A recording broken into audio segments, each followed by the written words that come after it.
हम लोग डिस्कस कर रहे थे बच्चे सॉइल पोल्यूशन के बारे में, और सॉइल पोल्यूशन में कौन से ऐसे फैक्टर्स होते हैं कि जो जिम्मेदार होते हैं कि सॉइल फर्टिलिटी की पावर को कम करने के लिए, है ना। सॉइल फर्टिलिटी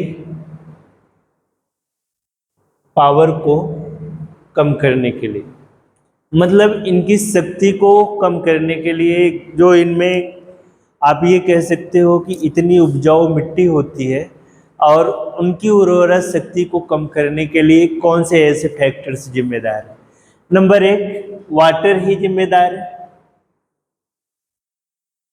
अब वाटर कैसे जिम्मेदार है?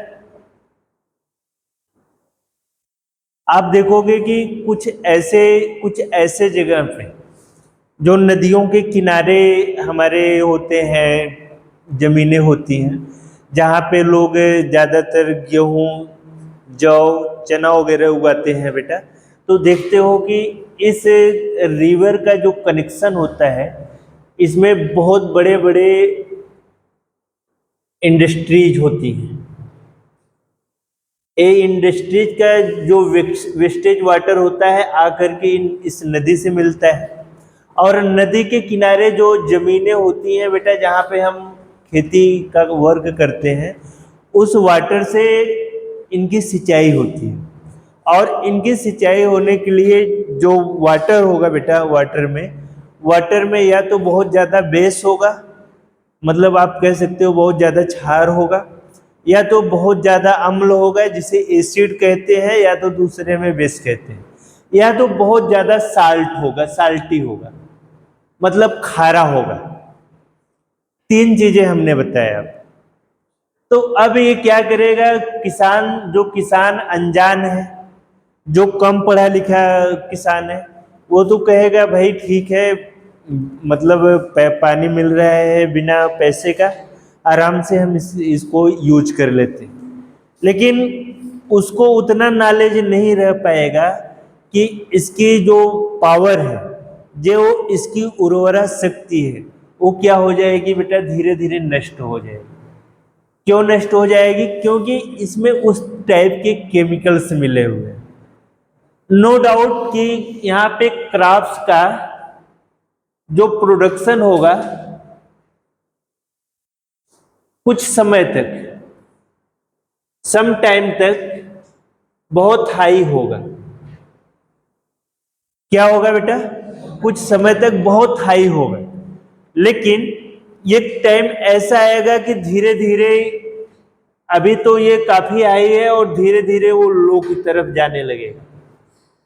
लो की तरफ जाने लगेगा कब? तब कि जब उर्वरा शक्ति, जब मिट्टी की सॉइल फर्टिलिटी जो सॉइल फर्टिलिटी है, जो उपजाऊ है, वो धीरे धीरे खत्म होने लगेगी। धीरे धीरे ये धूल कण में समाहित हो जाएगी। इसमें कन्वर्ट हो जाएगी बेटा, धूल कण में। और इसे फिर सॉइल फर्टिलिटी हमें लाने के लिए बहुत समय लग जाएगा, शायद हमारी उम्र भी कम पड़ जाए। इसलिए किसी भी वाटर का खेतों में लगाने से पहले, खेतों में सिंचाई करने से पहले, एज वेल एज उसका पीएच हमें बखूबी से ध्यान रखना चाहिए। अगर हम ऑर्गेनिक फार्मिंग करते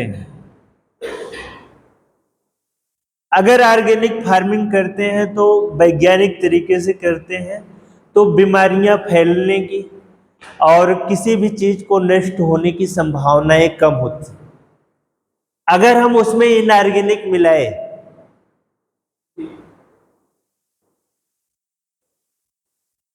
तो हमारी मिट्टी धीरे धीरे फटने लगती है बेटा, इस दरार फटने लगती है मिट्टियों में क्या फटने लगती है? दरार फटने लगती है। और एक टाइम ऐसा आता है कि जो मिट्टी होती है, मिट्टियों में पानी एब्जॉर्ब करने की, वाटर एब्जॉर्ब करने की जो पावर होती है वो नष्ट हो जाती है, वो एब्जॉर्ब ही नहीं कर पाए। आप अभी देखते हो जो रोड, इस समय रोड पे जब चल रहे हो तो बहुत तेजी से धूल उड़ रही है ना बेटा। आप देखते हो जो मिट्टी के ढेले होते हैं, ढेला समझ रहे हो ना, ढेले होते हैं, उस पे बार बार वैन जा रही है और वो क्या हो जा रहा है, एकदम महीन हो जा रहा है। क्या हो जा रहा है? महीन हो जा रहा है। एक टाइम ऐसा हो रहा है बेटा, एक टाइम ऐसा हो रहा है कि उसके जो पार्टिकल्स हैं एकदम पाउडर के रूप में हो जा रहे हैं, और जब पाउडर के रूप में हो जा रहे हैं तो वो उड़ने लग रहा है। इसका बेस्ट, हाँ बेटा बोलो। क्या कोई ऐसी चीज है जिसको उगाने के बाद मिट्टी पूरी तरह से डिसफर्टिलाइज होगी, दोबारा वो कुछ पैदा नहीं कर सकती? हाँ हाँ हाँ, कैसे काम करता है मैं बता रहा हूँ। ठीक है बेटा, तो बच्चे का जैसा एक एग्जाम्पल रहा है नील की खेती, है ना, नील जिसे बोलते हैं, है ना, इंडिगो जिसे इंग्लिश में बोलते हैं। बेटा ये ऐसी क्रॉप्स होती है, मिट्टी की पूरी शक्ति को अपने अंदर ले लेती, मिट्टी की पूरी शक्ति को अपने अंदर ले लेती है। और ये खेती कहाँ पे हुई थी? ज्यादातर आपके बिहार साइड में हुई थी। कहाँ पे हुई थी बेटा? बिहार में। और बिहार में हुई थी तो वहाँ के जो लीडर लोग थे अंग्रेजों से एकदम परेशान हो गए थे, कहेंगे कि और उसी टाइम तीन कठिया आंदोलन चला था। तीन कठिया का मतलब बेटा, जो अंग्रेज लोग होते थे 4 पार्ट का 1 केजी होता है, आप जानते हो ना, है ना। तो वो क्या कर लेते थे, 3 पार्ट ले लेते थे और 1 पार्ट किसानों को दे देते थे, कहते थे कि अब तुम चाहे जैसा हो। और उसी 1 पार्ट में से उनको अपने बच्चे को भी दिनचर्या का पालन करना होता था, इकोनॉमिकली उसमें से मजबूत होना पड़ता था, और उसी में से उनको लगान भी देनी होती थी। लगान का मतलब टैक्स भी वसूलते थे। समझ रहे हो हमारी बात? तो यही 3 कठिया आंदोलन चला था गांधी जी के नेतृत्व में। किसके नेतृत्व में चला था बेटा? गांधी जी के नेतृत्व में चला था। और क्या, जब एक बार अगर नील की खेती किसी अच्छी उपजाऊ जमीन पे हो जाती थी तो उस पर दूसरी कोई खेती करना और उस पर उपजा लेना असंभव की चीज हो जाती, क्योंकि उसकी जो पावर होती थी, जो शक्ति होती थी, जो वाटर एब्जॉर्ब करने की कैपेसिटी होती थी, वो क्या हो गई थी बेटा? लेस हो गई। और आप जानते हो कि जो लेस हो जाता है वो कहीं पे ज्यादा वर्क नहीं कर पाता है, सॉइल डेड हो जाए। और उस सॉइल को डेड करने के लिए रिस्पॉन्सिबल कौन से होते हैं बेटा? बहुत से ज्यादा केमिकल से इसमें पाए जाते है ना।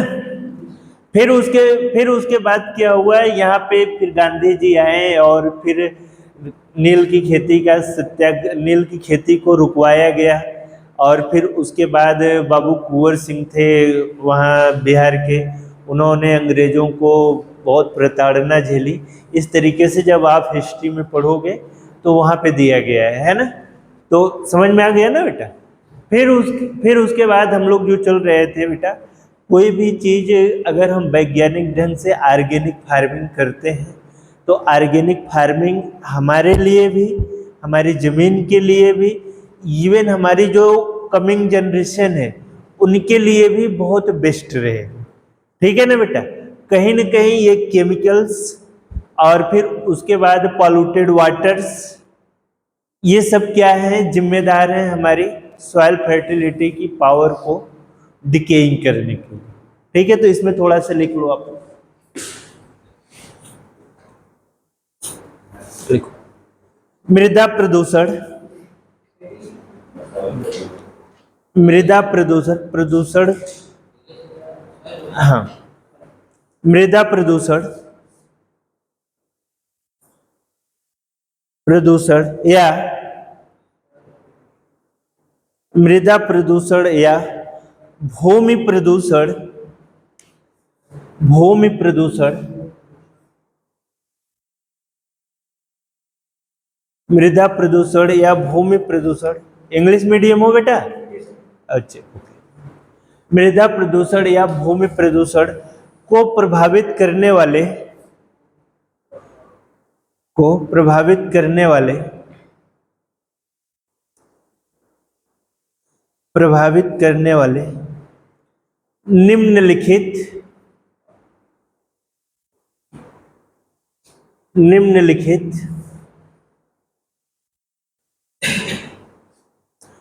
कारक होते हैं, निम्नलिखित कारक होते हैं। पॉइंट नंबर 1 बेटा, पॉइंट नंबर 1, खनिज तेल, खनिज तेल तथा खनिज तेल तथा तेल कुओं का, खनिज तेल तथा तेल कुओं का लगातार खनन करना, लगातार खनन करना। पॉइंट नंबर 2 बच्चे, हाँ बच्चे वो लगातार खनन करना। तुम्हारे बगल बच्चा है, उससे एक बार देख लिया करो कि कसम खाया हो कि बगल वाले से नहीं देखना। चलो, सेकंड पॉइंट लिखना है बेटा, आवश्यक खनिजों की, आवश्यक खनिजों की, आवश्यक खनिजों की प्राप्ति के, प्राप्ति हो जाने के कारण,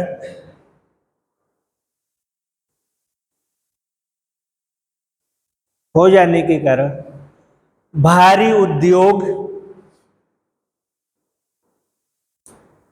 भारी उद्योग चलाने की, चलाने की आवश्यकता है, आवश्यकता है। खनन के द्वारा,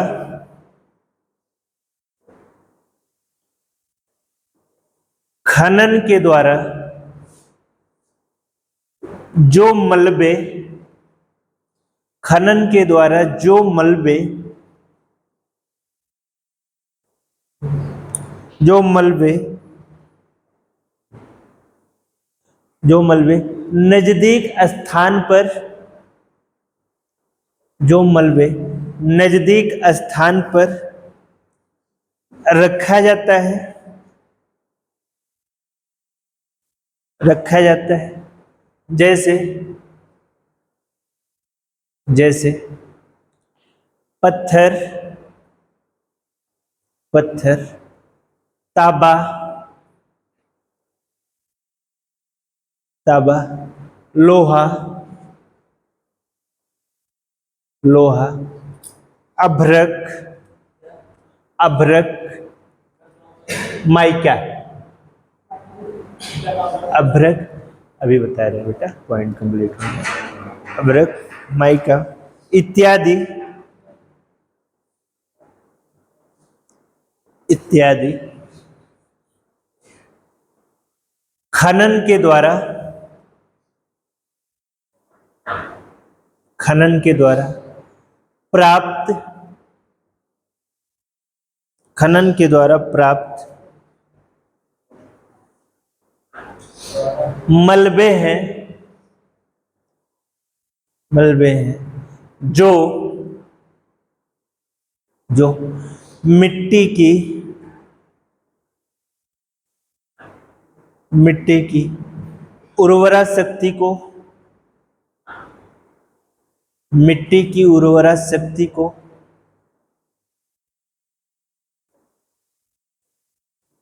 नष्ट कर देते हैं,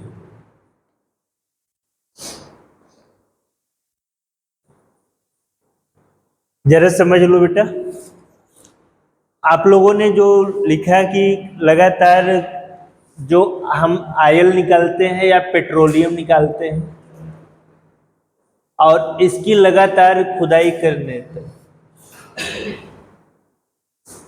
लगातार कुओं की खुदाई करने से जो बड़े बड़े मलबे इसके निकलते हैं, इस मलबे में बेटा माइका होता है, आयरन होता है, कोबाल्ट होता है, निकेल होता है ना बेटा। तो ये सब क्या होते हैं, एक तरीके के बहुत बड़े बड़े चहाड़, जानते हो ना, मतलब बहुत बड़े बड़े ढेले नुमा, टीला जिसे बोलते हैं। तो ये कहीं पे भी अगर कहीं पे भी हमारी सॉइल फर्टिलिटी है, उपजाऊ मिट्टी है, तो ये सब जितने हैं उसकी पावर को क्या कर देते हैं, डिक्रीज कर देते हैं, मतलब नष्ट कर देते हैं। अब कहोगे कि सर ये नष्ट कैसे करते हैं?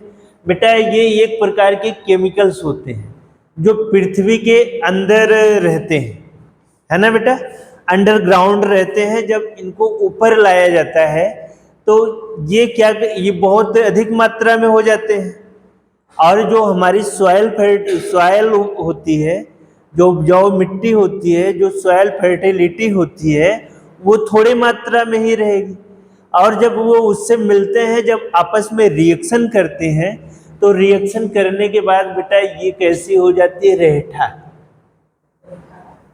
हमने इसका यूज किया था ना, जिसे बीजड़ मिट्टी कहते हैं, जो केवल धूल उड़ने लगती है, उसमें किसी प्रकार की कोई बीज, कोई सीड्स जर्मिनेट नहीं कर सकते हो, है ना। कोई भी सीड्स बेटा इसमें जर्मिनेट नहीं कर सकते हो, है ना। ये इस तरीके की सॉइल हो जाती है। समझ में आ गया? थर्ड पॉइंट करना बच्चे, है जन्माना,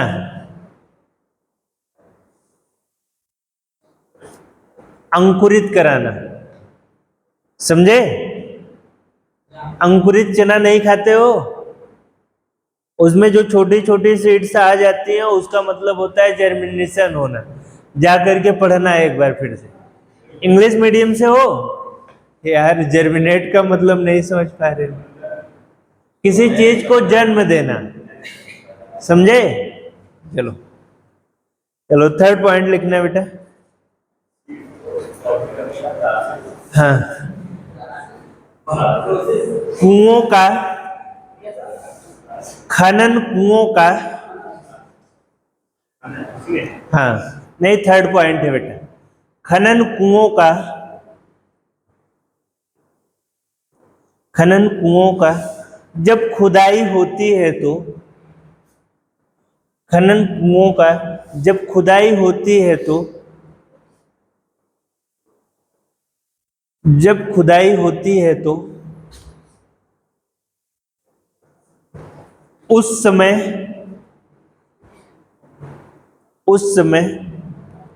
घटित होने वाली, उस समय घटित होने वाली सभी घटनाएं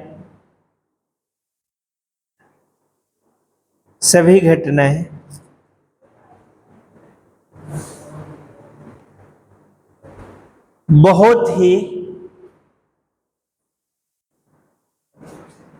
ही घातक होती हैं। हाँ, बहुत ही घातक होती हैं। अब जरा देख लो कि कैसे घातक होती हैं। ये मान लो कि जैसे समुद्र के बीचों बीच एरिया में एकदम खुदाई होनी है, वहां से हमें पेट्रोलियम निकालना है समुद्र के बीचों बीच से। और बेटा ये जान लो कि ये समुद्र कैसे बना है ना।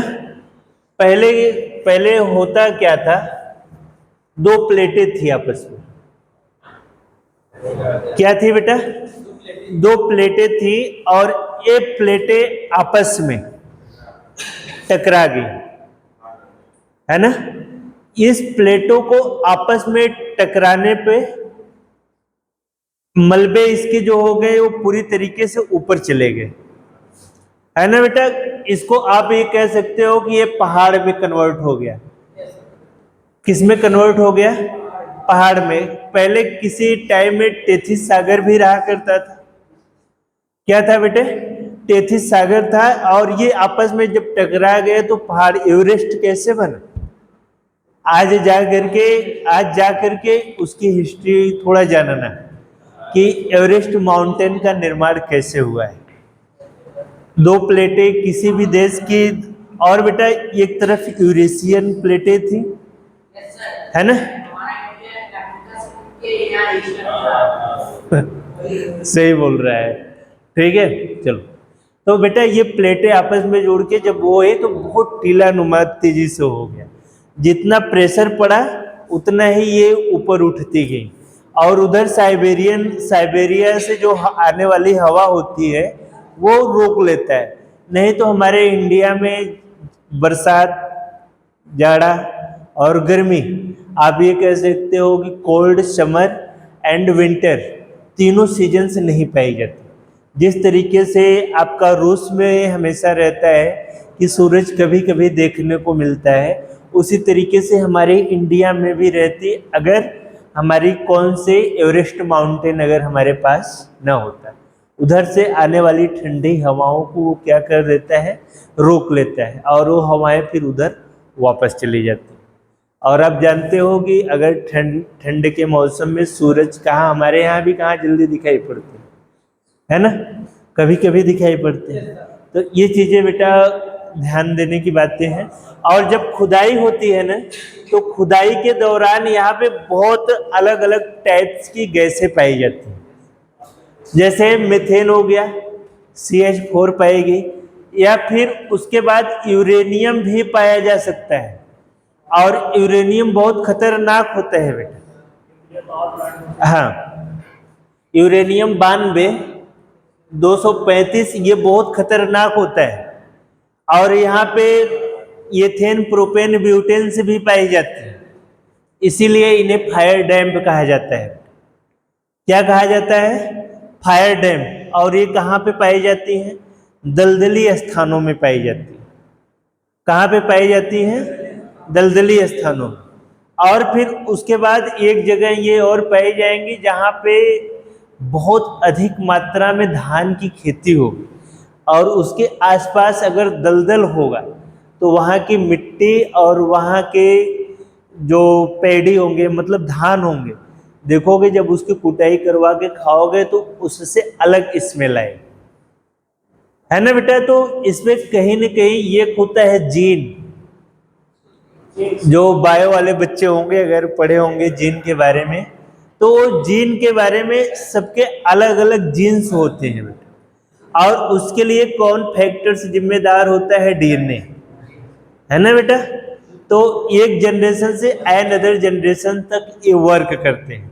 और ये घटना यहाँ पे जो रहने वाले जो मजदूर होंगे, यहाँ पे जो रहने वाले मजदूर होंगे, इसीलिए कहा जाता है कि जब आप कुओं में किसी भी मजदूर को भेजिए, सबसे पहले सेफ्टी ऑफिसर का ऑब्जर्वेशन क्या है? एक सेफ्टी हेड होगा, और दूसरा सेफ्टी ऑफिसर होगा, और तीसरा सेफ्टी एग्जीक्यूट करने वाला जो होता है ना। वो क्या करेंगे बेटा? सबसे पहले किसी भी गैस का पैरामीटर नापने के लिए कुओं में खुद एक अलग से मेजरिंग स्केल होती है, उसमें कौन कौन सी गैसें प्रेजेंट होती हैं उस स्केल को भेजेंगे। और उसमें यदि ऑक्सीजन सबसे अधिक है तभी वहाँ पे किसी मजदूर को उतारेंगे, अन्यथा किसी मजदूर को उस कुएं में उतारेंगे नहीं। क्योंकि बेटा हमें अगर किसी भी इन्वायरमेंट में सरवाइव करना है तो उसके लिए रिस्पांसिबल कौन सी गैस होती है? ऑक्सीजन होती है। और देख लेंगे अगर मान लो 1% कम पड़ रही है ऑक्सीजन वहाँ पे जाने के लिए, तो उसके साथ ऑक्सीजन सिलेंडर ले जाते हैं। और कभी कभी फिर उसके साथ साथ फायर एक्सटिंग्विशर भी हमारा रहता है कि अगर आग लगे किसी भी कारणवश तो तुरंत फायर एक्सटिंग्विशर से उसे हम क्या करते हैं बेटा, बुझा सकें। और फायर एक्सटिंग्विशर कई टाइप्स के होते हैं, एक सॉलिड टाइप का होता है, एक फ्यूम टाइप्स का होता है, और फिर एक कार्बन कार्बन टाइप्स का होता है। डिपेंड ये करता है कि किस टाइप्स की आग लगी है। अगर केमिकल्स की आग लगी है तो फ्यूम्स वाला जल्दी नहीं मारते, तो उस समय हम कौन सा मारते हैं बेटा, पाउडर वाला जो होता है उसका यूज करते हैं। अगर हमारा केमिकल्स की बात में अगर लिक्विड से आग लगी है, लिक्विड से ऐसा ब्यूरिंग सॉल्वेंट है, ज्वलनशील सॉल्वेंट है, तो उस समय हम की फ्यूम्स का यूज करेंगे, है ना। तो बेटा उसके साथ साथ हमें बहुत सेफ्टी की चीजें ली जाती हैं, इसीलिए सेफ्टी हेड रखा जाता है। समझ में आ गई बातें जो हम कराने चल रहे हैं। फोर्थ पॉइंट लिखना बेटा। हाँ बेटा, हम सब बताएंगे, पहले वो पॉइंट तो आ जाने। तो सॉइल इरोजन, इरोजन मीन्स क्या होता है, कटाव किसी चीज का, मिट्टी का कटाव। मिट्टी का कटाव क्यों होता है बेटा, सबसे बड़ी चीज तो मिट्टी में अगर आपस में बॉन्ड बनाने की कैपेसिटी कम रहेगी, अगर बॉन्ड बनाने की कैपेसिटी, बंध बनाने की कैपेसिटी कम रहेगी तो सॉइल इरोजन होगा। समझ रहे हो कि नहीं समझ रहे हो? आप देखते हो जो हल्की सॉइल होती है, अगर गांव में ही देखो, मेड़ बंदी बना के वाटर पानी को ले जाते हैं खेतों में लगाने के लिए। आप लोग गांव से बिलोंग करते होगे बेटा, अगर मिट्टी हल्की होती है, अगर उसको कितना भी रखो, पानी उसको रेल देता है, आगे तक चली जाती है। अगर मिट्टी ठोस रहती है, उसमें क्या पावर रहती है, तो थोड़ी सी भी रहेगी तो वो पानी को रोक लेगी, कहेगी भाई उधर जा, है ना बेटा। तो कहते हैं अगर उसमें पावर होगी तो वो क्या करेगी, वाटर को रोक लेगी, अगर पावर नहीं होगी तो वाटर ही उसे क्या करेगा, रिप्लेस कर देगा। समझ में आ गया, ये होता है। चलो बेटा लिखो फोर्थ पॉइंट, भूमिगत तेल। भूमिगत तेल, ग्राउंड ऑयल जो होता है बेटा, भूमिगत तेल। भूमिगत तेल भंडारण हेतु, भूमिगत तेल भंडारण हेतु, भूमिगत तेल भंडारण हेतु बने बने बने टैंकों द्वारा, टैंकों द्वारा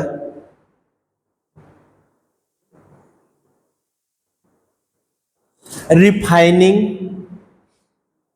रिफाइनिंग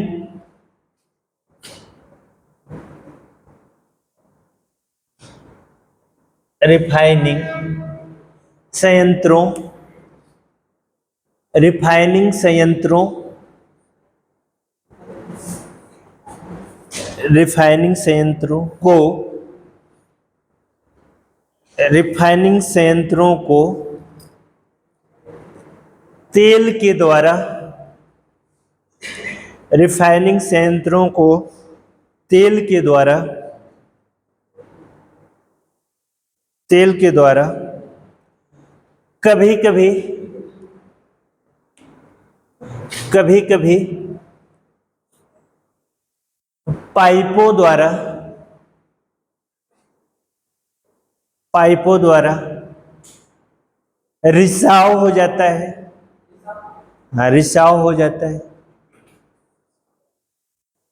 जिसके परिणाम स्वरूप, जिसके परिणाम स्वरूप आसपास की मृदा, आसपास की मृदा प्रदूषित हो जाती है। आसपास की मृदा प्रदूषित हो जाती है।